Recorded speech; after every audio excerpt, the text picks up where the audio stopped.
Oh, hello again, everyone. Welcome back. Thanks for visiting once again. And on we are to the first episode proper of the Focke Wulf 190 A-8 project, and very welcome to it you are. I'm going to go through a couple of things, and we're going to do some scratch build additions and so on and so forth today, so I'll look to do as much as I can, but I'm going to give you a quick brief. You will have seen my I hope anyway, have seen my introduction video to the Focke Wulf, the Hasegawa kit. Thank you very much if you've watched one of my videos for the first time and you're coming back for the second time. Well, I'm very delighted to hear that. Those of you who keep coming back, well, thank you very much indeed. But let's move straight on. I started on the cockpit. It's, as you'll see, it's a quite open cockpit, so there's quite a lot to see. And the detailing is, an awful lot of that is taken care of for you with decals and so on. I'm going to zero right into this and show you what's happening here. So what we've actually done here is just primed this and then painted it German grey, and then put the decals on. So the decals come in three sections. Let's find my little poker here. It's in here somewhere. There it is. Let's take that off and then we can do some poking with it. There's the top section here with all the flying controls. Then there's the middle section down here that you can't really make out, to be honest with you. I can't get much light on that, which contains things like the fuel and oil pressure gauges and such like. And then there are the other two sections here which include the flying controls. There isn't, by the way, at this minute a throttle slider. So I'm going to make one and put it in there. The throttle slider control is here, but unlike Second World War aircraft with variable pitch propellers like the Spitfire and the Corsair and so on, the Focke Wulf had one throttle lever rather than having a pitch control, a throttle, and then another one whose function always eludes me. I always forget, so many apologies. I know in the comments someone will add what it is, and thank you very much to you in advance. Focke Wulf had a thing called Commando Gerät, which was a kind of mechanical computer mounted on the top side of the rear part of the engine above the generator, the engine generator. This was, a mechanical computer that looked after things like mixture control, that's the third one, and did more or less all of this sort of stuff automatically, which left the pilot free to actually fly the aircraft. So he had one lever here with, I think, a bomb release button on it and various other bits and pieces, but it was one lever, not three. So as you can see, the controls on the surface of it look really pretty simple. As I say, the cockpit's quite open. I'm going to enhance this with the addition of an HGW seatbelt set, which I'm going to put in early, not late, like I have done with the Corsair. As you can see, I've mounted the control column here. I've mounted it slightly forwards, and it's my intention to put the elevators slightly downwards, so deflected slightly downwards, just to give a little bit of extra interest. So that's that. Now we'll put that aside, because today what we're going to do is to add some bits and pieces onto the engine, and I think perhaps, quite honestly, the best way to do that is to look first at the a photograph of the engine, and so that you can see what we're up against here. Now I've only got it on my iPad, so hopefully you'll be able to see this without too much. There we go, that's probably quite good there. So I'm going to point out some salient features on this. Let's see if we can just bring that out a little bit. Now you will see this section here which goes onto the front of the engine. I'm going to show you this. So what you have is the representation of the cylinders. It's a 14-cylinder engine, so 7 at front and then 7 at the back, which are slightly offset. Now it's a fairly crude representation of the engine, as you can see, and there is no back to the engine. So what you would expect to see behind the second row of cylinders was a small bulkhead, I believe, and then pipes going out for exhausts, and the aircraft exhausted at either side, port and starboard, and underneath as well.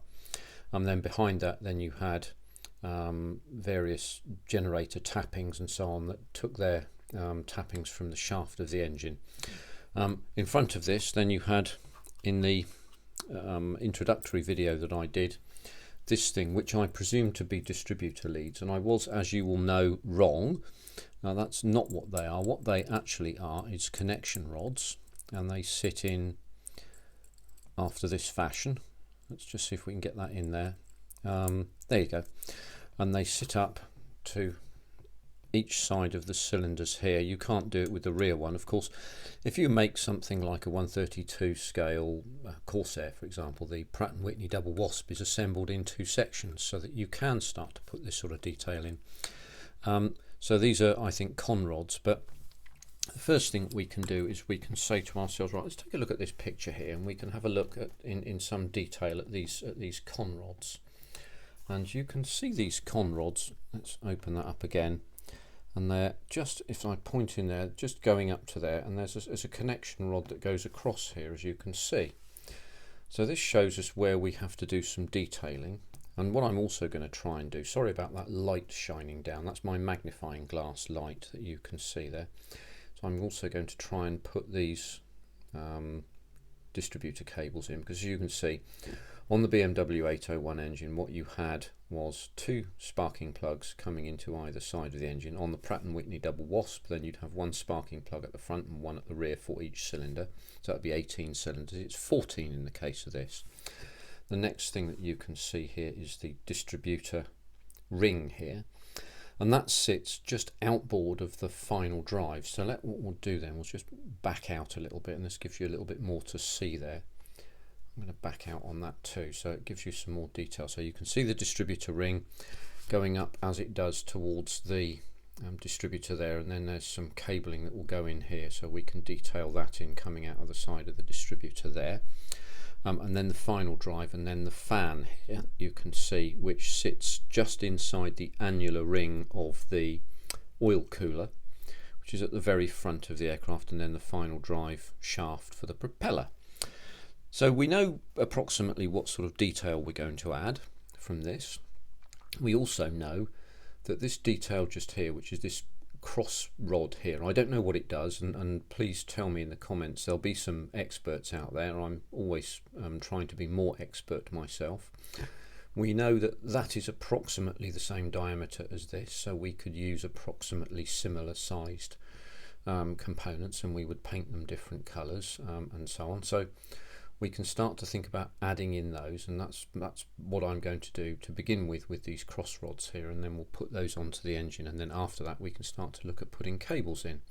Now if we've enough time, then we can crack on and do that. That might make this a rather long video, and I may decide now to, shall we say, call it a day at some stage. But anyway, that's what we know we need to do. Let me just put that away in my little ditty box around the back there.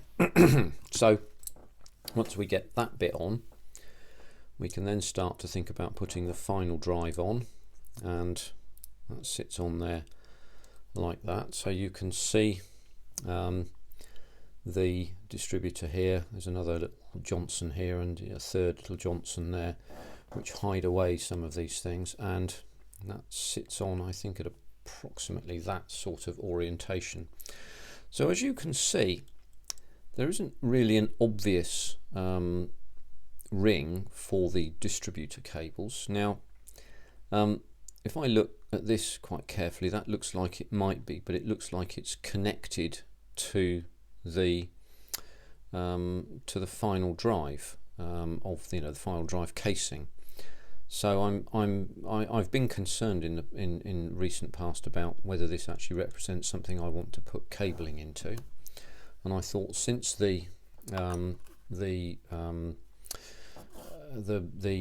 distributor channel that these cables emerge from is quite large, I thought I would make one. So I've made one here. Now, what I've done is, as you will have seen me do before, is I've manufactured a circle from a piece of plastic. Now, you'll have a hard job getting this to go exactly circular.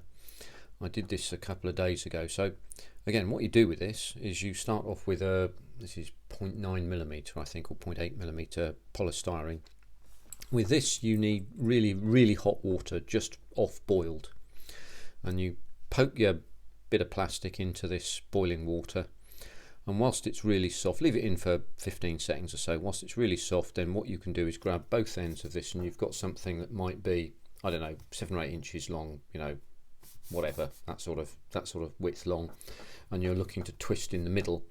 So you twist it round with your finger or something, and then hold it as it cools. And then after perhaps a few goes at this, what you end up with is something that looks like this, but actually this will always be under some tension. So you have to glue it together, but you have to hold it at the same time as well. So what I have done, you will see here, and this is really quite straightforward, is I'll see if we'll get right in on this so you can see this. I've made a cutout here, and as you can see right in close, this looks quite crude. I've made a flat cutout there and a flat cutout on the other section, so that these two sections were designed to fit together. I've then drilled a small hole to accommodate a 0.33 nickel wire going through there, which I've then inserted through, and you push these two things together and then use a bit of super glue and super glue them together and keep the tension on them as much as you can, and this thing stops the whole thing from springing apart unexpectedly. What you can then do is you can then place this in behind there, so that your bit of wire is now hidden by the distributor. You have to cut back a bit of plastic on this to be able to do that, but since this is inside, you know, the engine cowling, and you're not going to be able to see it very easily, you paint this, you know, a lightish German grey, that sort of thing, and then you've got a basis on which to be able to then drill the holes that you see to allow your distributor cables to come out, and they're in pairs all around. I'll tell you about how that goes in terms of orientation in a minute, and you then have a distributor.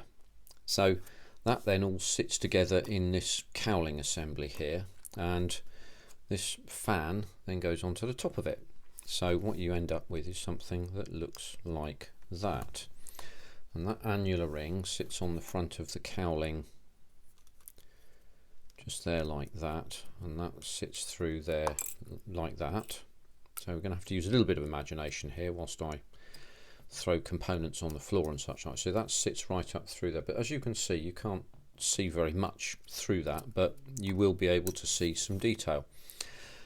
Now I know the question that's dancing on your lips will be the following really, and what you're probably saying to me is, now look here Zinner's old boy, you're going to put all this stuff together like this, and you're going to put this dirty great fan in front of this, and hardly anybody's going to see hardly any of this. Why would you bother doing it? Well, there's a couple of reasons really. The first is, well, because I want to, and I quite like doing this sort of thing, and it feels good to do it when you get it right. The second is, I wanted to show you guys how I would do it, because whilst it all looks rather complicated, it's not that difficult, because it's just a series of simple steps. Some of them can be a little tricky, but I think it's within the capability of everybody to do this sort of thing, and I thought, well, I'll show you, because you know it's there, and therefore we have a position there, you know, where you can now detail an engine. And what's the best time really, or the best place to learn how to, shall we say, super detail? I don't think this is called super detailing, but what's the best time and place to learn detailing of something like an engine like this? Well, I would suggest it's when it doesn't matter. And this is one of these times where you could do this, because your work is not going to be that much seen, but you can improve your skills or develop your skills if you want to. So I'd say that something like this, which is well hidden, is a really good opportunity to have a crack at detailing. And so that's why I've decided to spend just a little bit of time actually doing this now, so that you can all see how this all fits together. So what I've done is I've taken the opportunity earlier on to create some wires to be able to do these crossing conrods here, and they have to be a certain length. So I've had some fun with these little bits of wire, and what we're going to do is we're going to put them all in the right places, because as you can see, they don't all fit in the right, you know, so they're going to fit in between. Here there's a gap, here there's a gap, here there's a gap, so we're going to have to put those in. And what I've also done with this, and I'm going to zero in and show you this, is if we can see it, hopefully we can, I've done some hole drilling here, so you can see that on that side, and it's exactly the same on the other side, so that we've got holes that I can place these little bits of metal into so they don't spring about all over the place when I'm faffing about with them. And we can then glue them in afterwards, and hopefully they're all straight and they're all level and so on, and it all works terribly well. And then when that's done, we can then glue this on, because I suspect the next operation after putting those con rods in will be, actually getting this in the right place would help, wouldn't it, eh? There you go. Would be then putting in the lead wires to use as distributor cables, and at least starting that process so that when we put the final drive on and that distributor ring there, we can start to drill in holes to allow us to be able to do that. Okay, so there we go. So tally ho, let's crack on, shall we? And we'll just put these little Johnsons in here. Now I may have to do this under the magnifier, so I'm going to bring that down so that I can see this well, and then lean over my camera, and hopefully you can see all this, and if you can, then that's pretty bloody marvellous. As you can see, you get the width of the or the length of the metal bar right, and these things all should sit in fairly easily. That seems that's a bit too short, that one. I need to prepare another one that's the correct length, but there we go, never mind. Got a bit too much off that, so let's go. So we'll only have 6 out of the 7 by the look of it, but we'll crack along, and we can then make another one a bit later on. So it wasn't quite as Blue Peter as I thought it would be, eh? So hopefully you can see all this as I go through this. Oh, that's just flown away. Let's put that into another one, because these are all slightly different lengths. We can drop this into another one and then go back to this one with one that's slightly longer, and that may help us there. There we go. So I'll just do this one now.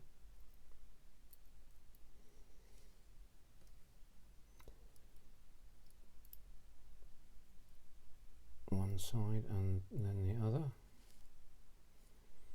See, that's just about long enough, that one. It's not quite as long as we might want.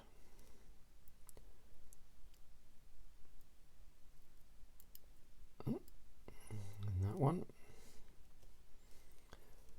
and then we're looking at just this last one here. So somewhere I have a spare piece of bar, so what we'll do is we'll just drag that back up, and then we'll zero out, and I can then get my horrible cutters and try and cut a length of this. There we go. And then try and measure up, and I want this to be just a little bit longer. That's quite a lot longer, so I can cut another little section of that off.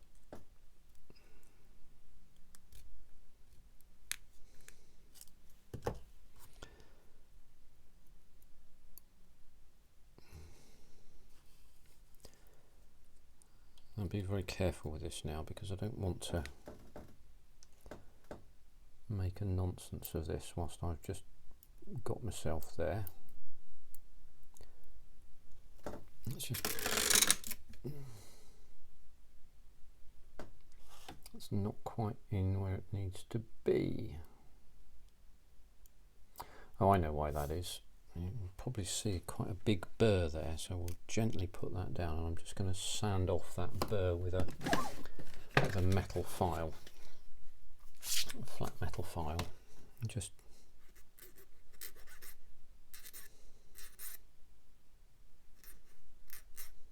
let's take a little bit of that off there, and then put that away over there, out of the way for a minute, and then this will probably sink. No, I didn't put that away, did I?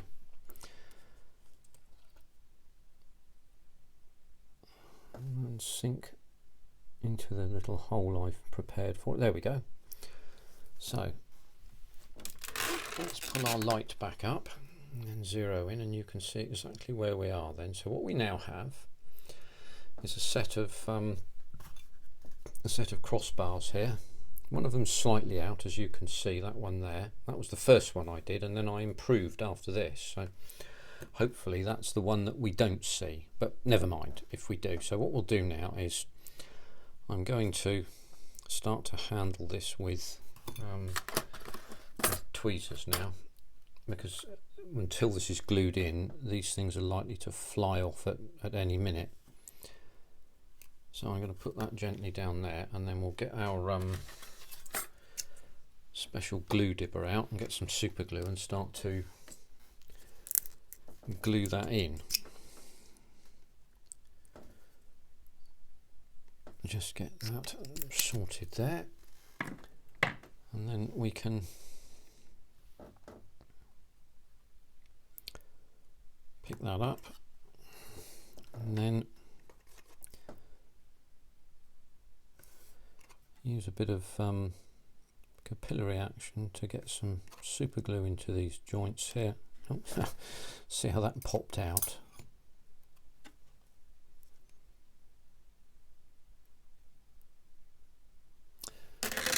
Magnify down again. I just need to quickly get that popped in. I know you can't quite see this, but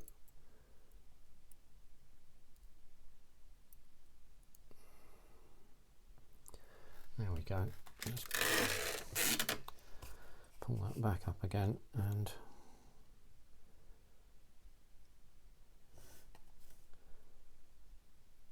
do that. Get that glued in there. We have to keep a good eye on where we are in terms of each individual leg here, and I'll just give that a quick spinny spin. There we go.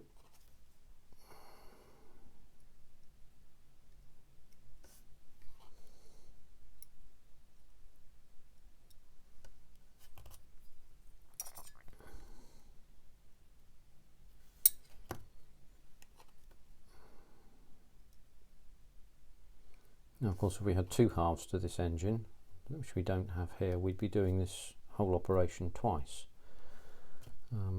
But since we don't have two halves, we don't have to. So there we go. So I think we're there. I'm just going to look under the magnifier a minute just to make sure we've glued up everything. Yeah, I think we're there now. So I'm just going to put that down there a minute and leave that for a second, and I'll zero you back out for a second, and actually we'll leave our glue there because we might need that. So I'll clean off the glue dipper. I don't want glue drying onto that. The next thing is we will want to follow the instructions reasonably well, I would suspect, and then what we'll do is we'll drop this onto here, onto this assembly. That's the thin side on that one, and it's just between the little tab is just between these two con rods here.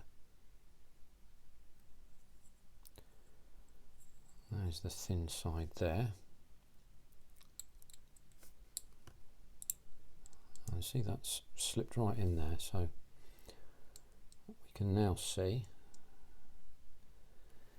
is that we can start to think about gluing this in. So I would not suggest that you use fast setting glue on this, because as you can see, if I zero right in and show you this, you can see that there is some play in the system.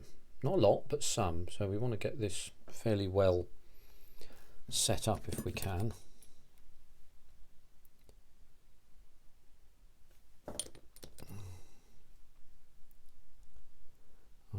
tack this. Oh, it's not glued in, is it? What's going on here then? Can't see it very well because of my roomy old eyes, so we'll have a quick glance at what's going on here. Excuse me. You can probably see this, I would think, better now. I'm just going to try and apply. Ah, that's now bonded. There we go, that's what we wanted. So I'll just drop some glue in there. Just cement this in.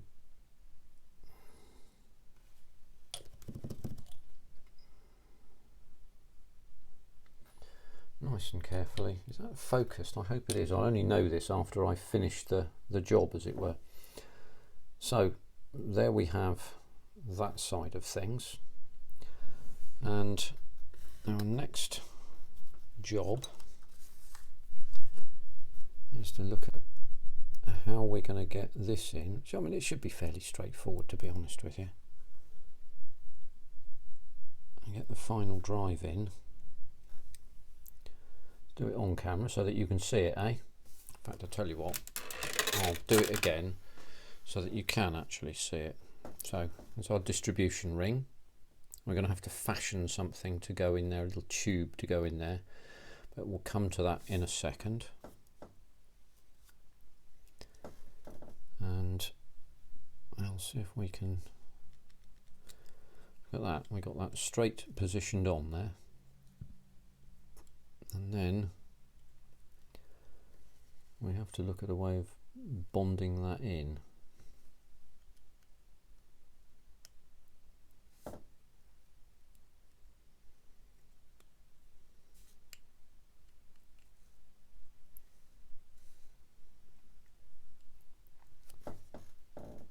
It shouldn't be too difficult, you would think.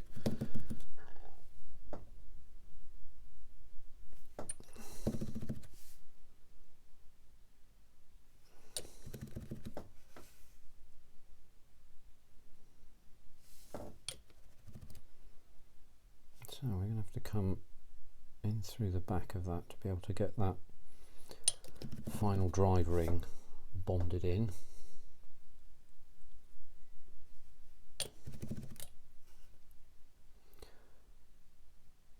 So very carefully up and in there, and try not to get the glue absolutely everywhere.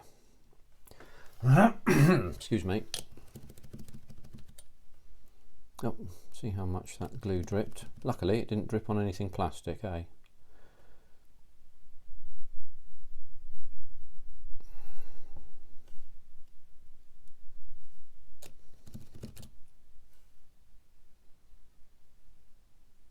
And what we'll do then is we'll leave that for a time to just cure, and as you can see from in front, that looks quite realistic, so we'll just show you what that looks like inside. So I'm